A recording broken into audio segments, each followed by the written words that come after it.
Olá, bom dia. Hoje é dia 25 de junho e eu gostaria de ler então, uma vez mais, o final do verso 17 do capítulo 8 de Romanos. Se é certo que com ele sofremos, para que também com ele sejamos glorificados. Nós vimos então que o cristão não é diferente de nenhuma outra pessoa. Ele vai passar também por momentos difíceis, momentos de sofrimento, de separação, de angústias aqui nesta terra, mas há certos sofrimentos que somente são reservados àqueles que servem a Cristo, porque ele está dizendo aqui que nós sofremos com ele, sofremos com Cristo. Então há uma relação, a nossa vida com ele. E depois, então, no final desse verso, ele está dizendo que também seremos com ele glorificados. E ele começa, então, esse texto maravilhoso, essa parte maravilhosa da carta dele, que começa no versículo 18. Em seguida, ele vai falar também dos sofrimentos da natureza, da criação, e a glória que será revelada também na criação.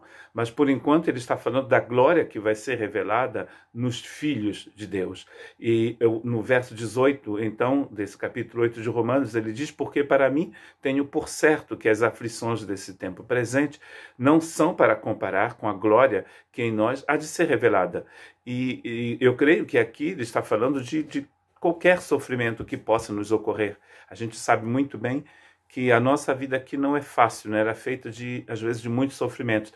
Esta semana ainda eu estive fazendo uma cerimônia fúnebre, e por causa das condições do momento, havia um número pequeno de pessoas, aproximadamente 6 a 7 pessoas, e tudo isso já é um sofrimento. E mesmo o fato certas pessoas estão morrendo hoje por causa dos 2 meses e quase 3 meses de quarentena. E isso trouxe muita depressão, muito sofrimento para as pessoas. E muita gente está morrendo em consequência disso. Então há muito sofrimento aqui na Terra. Nesse exato momento, determinados países estão em guerra, pessoas estão fora, longe de casa, como a gente falou ontem sobre os irmãos que estão sendo perseguidos. Então a vida não é fácil, né? Há o desemprego, né? Essa crise vai estar provocando muito desemprego, a depressão que as pessoas têm por causa da crise ela mesma, o fato mesmo de pessoas ficarem doentes por causa de um vírus, acidentes que ocorrem o tempo todo, terremotos e situações complicadas aqui nesse planeta. Mas o que ele está dizendo é que a glória que há de ser revelada em nós não pode ser comparada a nada disso, porque ela é imensa. E a gente sabe muito bem que a nossa vida aqui, sendo curta e passageira, o sofrimento vai ser passageiro. Estamos aqui falando, claro, dos filhos de Deus. Porque o que aguarda esses filhos de Deus, esses discípulos de Cristo, a glória que vai ser revelada, não pode ser comparada ao sofrimento. Ou seja, se o sofrimento é temporário, a glória é eterna. Interessante notar que ele está falando da glória que há de ser revelada em nós. Mesmo que em algumas versões dizem por nós, aqui o texto está dizendo em nós. É o que Paulo está dizendo, a glória que vai ser revelada em nós. Muito interessante perceber que essa glória, a qual nós não tínhamos acesso, né? No Antigo Testamento a gente não tinha acesso à glória do Senhor. Mas no dia em que Cristo morre, o véu do templo é completamente rasgado e a glória de Deus, como havia profetizado para o Ezequiel, sai do templo. E agora nós somos o templo do Espírito Santo. Paulo, falando à igreja de Colossos, os irmãos, onde os irmãos estavam aprendendo a viver, a conviver com o Cristo diluído, e Paulo está dizendo que Cristo não se pode diluir o Cristo.